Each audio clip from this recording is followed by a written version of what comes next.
Bismillahirrahmanirrahim. Assalamualaikum warahmatullahi wabarakatuh. Waalaikumsalam warahmatullahi wabarakatuh. Bismillah, alhamdulillah, wassalatu wassalamu ala rasulillah Sayyidina Muhammadin bin Abdillah wa ala alihi wa ashabihi wa man tabi'ahu amma ba'du. Para jamaah salat isya berjamaah dan barusan kita menyaksanakan salat tarawih. Yang saya hormati Bapak Ibu sekalian, hadirnya kita di sini ini adalah dalam rangka untuk mewujudkan atau menunjukkan arah yang ditunjukkan oleh Allah Subhanahu wa taala.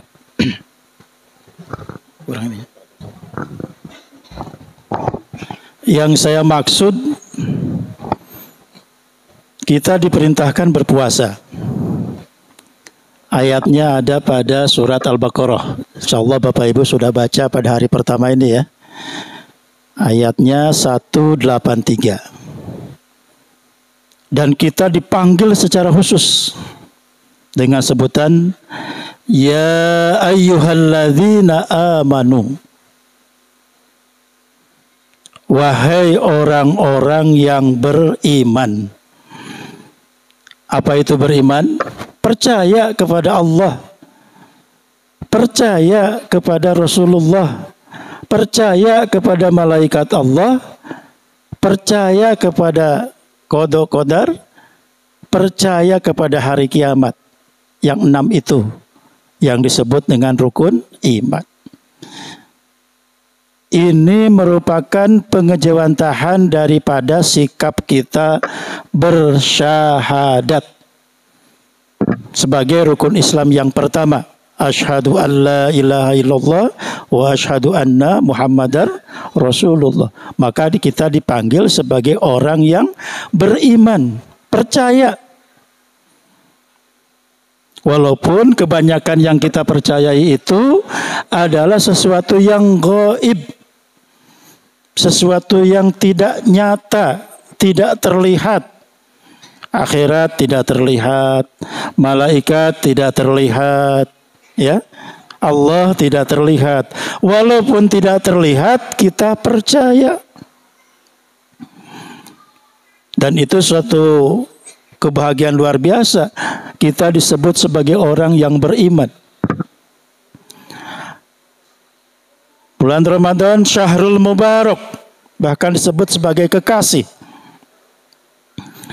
Kalau kita dipanggil oleh kekasih, segera menyahut, segera mendekat untuk memenuhi panggilannya. Panggilan Allah sebagai kekasih kita adalah untuk berpuasa. Kayak kita sekarang merindukan misalnya tukang bakso lewat. Ya, tukang bakso lewat. Ketika tukang bakso lewat, di belakangnya ada tukang bubur. Ada tukang cilok. Tukang apa lagi? Tukang somai.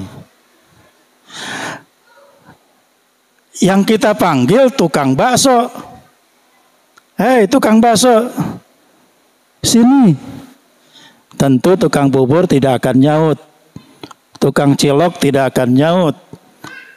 Tukang somai tidak akan nyaut. Yang nyaut adalah tukang bakso. Ketika orang beriman dipanggil oleh Allah, hei orang-orang beriman, puasalah. Maka tukang bakso tidak akan selain orang yang beriman tidak akan menyaut.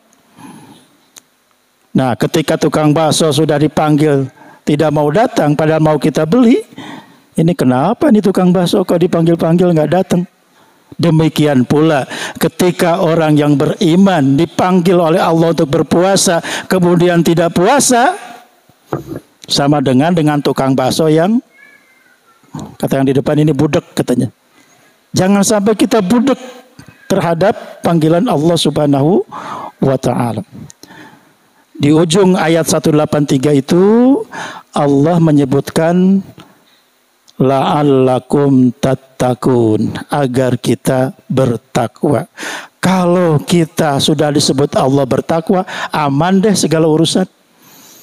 Di dunia kita dapat keberkahan, di akhirat kita dapat keselamatan. Paling tidak dengan melihat apa yang dijanjikan Allah kepada yang bertakwa, 2 nikmat terbesar di dunia dan 2 nikmat terbesar di akhirat. Saya tanya ke bapak-bapak, mau yang dunia dulu atau akhirat dulu? Dunia dulu ya, dunia dulu. Bapak-bapak, ibu-ibu, buka surat At-Tolak ayat 2 dan 3. Nikmat yang pertama dengan syarat kita bertakwa dalam kehidupan dunia ini, termasuk salah satunya adalah melaksanakan ibadah puasa Ramadan, adalah Allah menurunkan kepada kita mahroja. Apa itu mahroja? Solusi dari setiap problem, permasalahan yang dihadapi oleh individu, oleh personal, oleh kelompok, oleh keluarga, oleh komunitas, oleh bangsa, oleh umat. Tapi takwanya adalah takwa yang benar-benar murni, bukan oplosan. Kenapa saya sebut oplosan? Kalau iman yang oplosan akan membuat, saya nggak menyebut itu ya, akan membuat kita tidak murni yakin dan iman kepada Allah Subhanahu wa Ta'ala. Jadikan iman kita bukan iman yang oplosan. Insya Allah, ya. Insya Allah mahroja, solusi dari setiap permasalahan yang kita hadapi akan datang, akan hadir dengan sendirinya. Itu janji Allah, bukan janji manusia. Kalau janji manusia kadang-kadang kita sering kecewa. Tapi janji Allah, inna wa'dallahi haqqun, janji Allah adalah benar. Alaihissallahu biahkamil hakimin. Yang pertama. Yang kedua, wa yarzuqhu min haitsu la yahtasib. Allah akan memberikan rizki dari arah yang tidak diduga-duga. Gaji udah habis, SK sudah disekolahin, ya. Ada yang 3 tahun, D3, ada yang S1 4 tahun.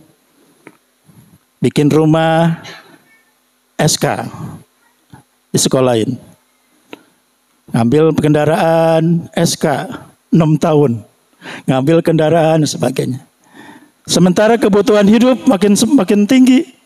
Dari mana? Ternyata Allah ada saja memberikan wasilah, memberikan rizki dari arah yang tidak diduga-duga. Kuncinya 2. 1, silaturahmi dengan manusia. Yang kedua, ta'alluq silaturahmi kita dengan Allah Subhanahu wa Ta'ala. Harus dijaga komunikasinya baik-baik. Kalau komunikasi kita dengan sesama manusia macet, fi qulubihim marad, dalam hati kita ada iri, dengki, hasad, hasud dan sebagainya, jangan harap rizkun min haitsu la yahtasib ini akan turun. Jagalah komunikasi kita dengan baik. Media Ramadan dan media Idul Fitri nanti kita manfaatkan sebaik-baiknya untuk menjemput kebaikan-kebaikan dengan sesama manusia.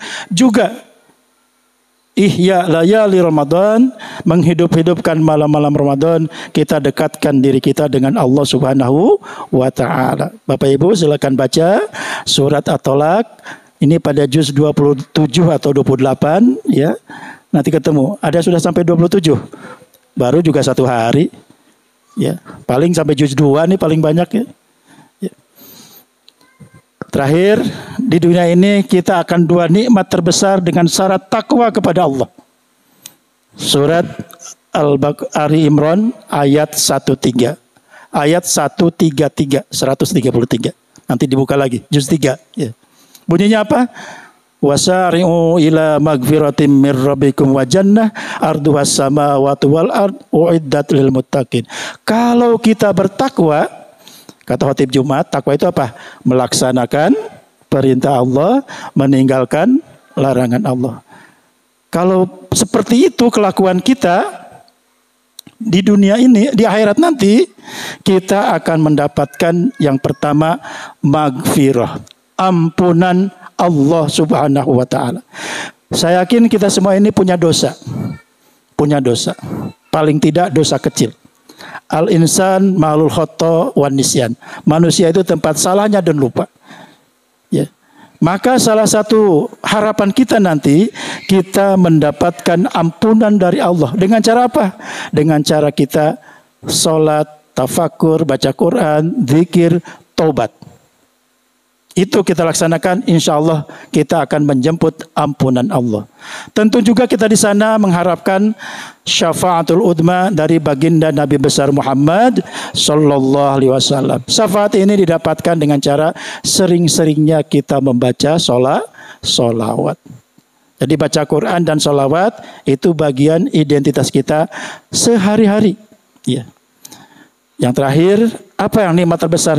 Tentu saja surganya Allah Subhanahu wa taala. Doa yang dibaca oleh Pak Haji Didi tadi, inna nas'aluka ridhoka wal jannah. Ingin dapat surga. Kalau sudah dapat surga, selesai. Kalau perlu di dunia kita dapat surga dunia. Ya. Itu bagian dari kita mendapatkan surga dunia, surga akhirat dengan cara takwa kepada Allah Subhanahu wa taala sebagai esensi, ya, tujuan utama dari kita berpuasa. Mudah-mudahan bermanfaat. Assalamualaikum warahmatullahi wabarakatuh.